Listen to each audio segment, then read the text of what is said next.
శ్రీ సత్యసాయి జిల్లా గోరంట్లలో వరుస దొంగతనాలతో ప్రజలు బెంబేలెత్తిపోతున్నారు. పట్టణంలోని సినిమా థియేటర్ వెనక ఉన్న రిటైర్డ్ టీచర్ చలపతి ఇంట్లో రాత్రి దొంగలు పడ్డారు. 2 లక్షల రూపాయల నగదు, 11 తులాల బంగారాన్ని దోచుకెళ్లినట్లు బాధితులు తెలిపారు.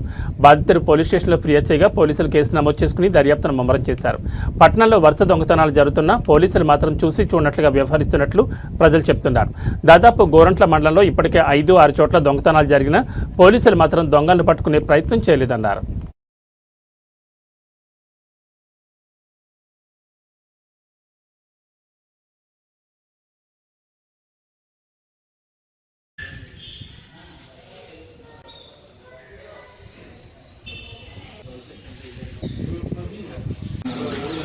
నా మనవడు మనమరాలకి అక్షరాభ్యాసం కోసం శృంగేరికి 7వ తారీఖు నుంచి బయలుదేరి 8వ తారీఖున అక్కడ చేరుకున్నాము.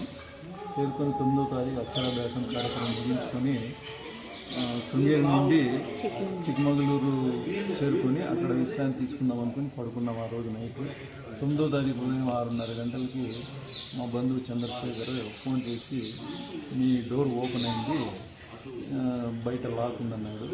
దొంగతనం జరిగినట్టు మేము నిర్ధారించుకొని పోలీసులకు ఫోన్ చేశాను. పోలీసులు వచ్చి అప్పటికే అన్ని క్లూస్ టీమ్ వచ్చి వాళ్ళు ఎంక్వైరీ చేసుకున్నారు.